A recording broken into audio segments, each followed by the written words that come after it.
À propos des carrières hospitalo-universitaires, et là je m'adresse plutôt aux doyens, il me semble, si on veut les rendre attractives, qu'il faudrait s'interroger sur le parcours du combattant que nous offrons à nos plus jeunes brillants, et qu'il faudrait, pour accéder à ces carrières universitaires, ne pas se focaliser exclusivement sur le travail de paillasse ou sur la publication dans le New England, mais également sur les capacités à manager, sur les capacités à opérer, sur les capacités à soigner, sur les capacités pédagogiques, afin que notre corps de PUPH au CHU soit un corps multitête, diversifié, et qui ne soit pas monolithique, et que nous n'assistions pas actuellement à ce que l'on voit, c'est-à-dire un certain nombre de pseudo-managers issus des paillasses, et qui, bien souvent, alourdissent le climat social dans nos équipes médicales. Alors, je n'ai pas la compétence de doyen pour te répondre, mais je le ferai sous le versant CNU. Et nous avons, sous l'influence de l'ancien président de la conférence des CNU, qui était de Rouen, avec les directeurs généraux, les doyens, les présidents de CME de CHU, établi une grille d'évaluation des carrières hospitalo-universitaires dans lesquelles sont prises en compte les compétences professionnelles, autant que faire soit-il, autant qu'il soit possible de les évaluer objectivement. Les capacités à la recherche, c'est indispensable. Si on veut travailler en CHU, il faut avoir des capacités de recherche, les capacités d'enseignement et puis également les capacités pour faire rayonner le CHU au niveau local, au niveau national, au niveau international. Ce sont donc finalement au moins 5 missions différentes que nous proposons pour les collègues qui ont une vocation hospitalo-universitaire. Ces 5 missions sont difficiles à assurer en même temps. C'est la raison pour laquelle j'insiste sur le fait que, 1, les responsabilités ne doivent être transmises qu'à des gens qui ont une volonté pour les assumer et qui ont la capacité à les assumer. On peut être un brillant chercheur et être un très mauvais manager, et vice-versa. Donc, point numéro 1 pour une partie de ta question. Et le point numéro 2, c'est que nous sommes en train de développer des évaluations par le CNU qui n'ont rien à voir avec ce que je viens de dire, et en particulier l'implication de futurs candidats à des postes HU à des activités expertales de type faire le point sur des consensus avec les sociétés savantes pour établir les règles de l'art, les golden standards. Et ça, c'est un point très important qui est également un travail hospitalo-universitaire. Donc, bien évidemment, qu'une carrière ne se construit pas sur une somme de facteurs d'impact, sur un facteur H, sur un score SIGAP, sur un ICIT, un des derniers nés, mais sur la légitimité du parcours d'un candidat dans l'endroit dans lequel il va exercer. Et le point de désaccord que j'ai avec les tutelles est de dire qu'il ne peut pas y avoir d'unicité de parcours sur tout le territoire, car il faut être réaliste. La façon d'exercer dans un CHU n'est pas la même. Je vais parler de la pédiatrie, excusez-moi, c'est ce que je connais le mieux, n'est pas la même selon qu'on en est à l'hôpital Necker, où vous avez 22 PUPH de pédiatrie, ou selon que l'on est à l'hôpital de Brest, où il y a 2 PUPH de pédiatrie pour faire tout le travail d'enseignement, de soins et de recherche. Mais ce n'est pas pour cela que l'on doit être dispensé d'une vraie valeur recherche qui doit rester indispensable dans le cursus. Monsieur Garabédian. Un peu pédiatre quand même. Je crois que tu t'es trompé, c'est pas 22, c'est 122. Mais Non, je parlais que de Necker. Ah oui, mais juste à Necker, je disais. Non. Merci beaucoup pour ton exposé et je rejoins un peu ce que vient de dire Loïc Marpeau, c'est un point fondamental. Il y a deux soucis que tu as évoqués, c'est le recours et proximité. Et je pense qu'il faut vraiment qu'on réfléchisse sur ce point.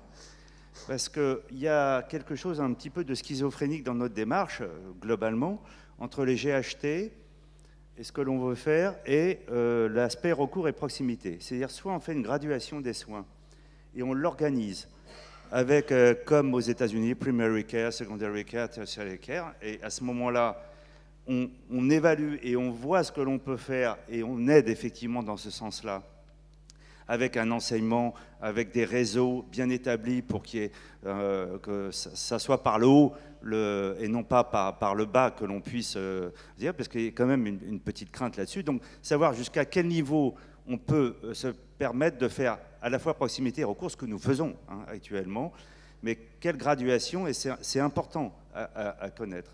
Deuxièmement, concernant la distinction et la séparation de l'effet management. Effectivement, ce n'est pas parce qu'on est un bon PUPH ou un bon professionnel, un bon médecin ou un bon chirurgien qu'on est forcément un bon chef d'équipe. Et là, ça rejoint, je pense, aux topos qui seront faits en fin de soirée sur nos statuts. Donc en fait, quand on touche à quelque chose, on touche à tout.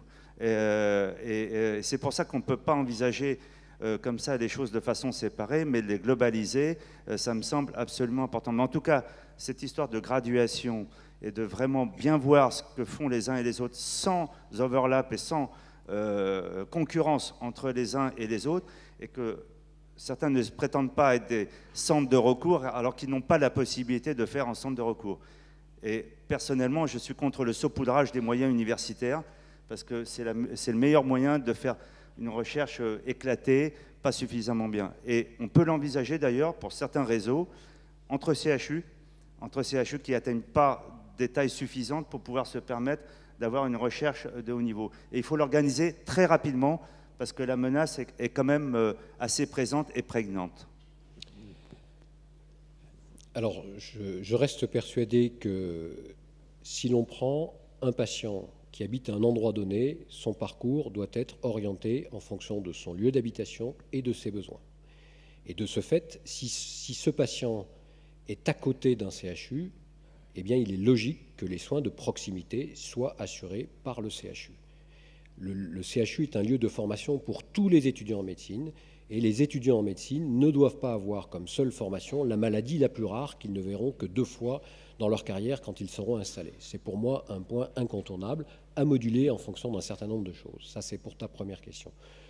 Pour la deuxième question, ce qui différencie la France d'autres pays, c'est son centralisme. Et quand on regarde le fonctionnement en Allemagne, en Angleterre ou au Canada, il n'y a pas l'écart entre les CHU que l'on trouve entre Paris d'une part et la province, et entre des gros CHU de province dont je fais partie et des CHU de plus petite taille. Et pourtant, la qualité intrinsèque des médecins, les compétences, la qualité des soignants est exactement la même dans tous ces CHU. Bien évidemment que moi aussi, comme toi, je pense que le saupoudrage est une mauvaise réponse à une bonne question, mais à l'inverse, si l'on décide d'organiser un CHU, il faut qu'il ait les moyens de fonctionner. Et pour avoir les moyens de fonctionner, il faut qu'il y ait quand même une masse critique. Alors, là encore, tenons compte de la géographie et des moyens de communication. C'est sûr que si 2 CHU sont distants de 200 km ou 250 km avec des voies de communication compliquées et des intempéries, c'est plus difficile à organiser que quand ce sont des autoroutes de CHU qui sont distants de 50 ou de 80 km. Et là, je pense que la balle est dans notre camp, à nous médecins, d'être réalistes et de joindre nos forces pour assurer que dans tel CHU, il y aura plutôt telle chose, et dans tel autre CHU, il y aura plutôt telle autre chose. Je pense notamment pour des spécialités très particulières. Jean-Marie Dagnon, PCME Strasbourg, tu as évoqué la triple mission des hospitalo universitaires en suggérant finalement une valence variable dans la répartition des 3 missions selon le parcours du bi-appartenant. Ce à quoi je souscris tout à fait. Derrière ça, il y a cette notion que la triple mission est quasiment impossible en pratique à mettre en œuvre si on veut 3 missions extrêmement pointues. La proposition qui est derrière, c'est de dire, mais c'est ce qui est en réalité déjà en place, c'est de dire que la triple mission, elle repose essentiellement sur une équipe. Et c'est l'équipe qui doit ensuite se mettre en ordre de marche pour faire en sorte que les triples missions soient effectivement respectées de manière harmonieuse. Et au sein de cette harmonie, un bi-appartenant peut avoir des valences variables au cours de son cursus. Mais derrière cela, quelle est la taille de l'équipe? Est-ce que c'est le service? Est-ce que c'est peut-être plus raisonnablement le pôle? Et alors là, si c'est le pôle, j'ai une petite difficulté quand même sur la proposition que ça puisse être un mono-appartenant qui soit responsable du pôle. Je pense que le bi-appartenant est quand même davantage en capacité de définir cette triple mission au niveau du pôle et de l'équipe. Alors, je vais répondre très brièvement parce que je vois l'œil noir du vice-président de la conférence des présidents de CME de CHU qui me fait signe que le temps est dépassé. Je dirais qu'à Lyon, nous avons au moins 3 pôles, ou 4, au moins 3, qui sont dirigés par des praticiens hospitaliers. Ça ne pose aucun problème dans la mesure où la répartition des missions est très claire et il y a un PU qui assure la partie plus universitaire. Et ça marche très très bien. Donc il n'y a pas un modèle unique. Je pense que c'est à chacun de nous d'être imaginatif et de décliner localement ce qui lui paraît le plus adapté en fonction des compétences des médecins qui sont présents à un moment donné.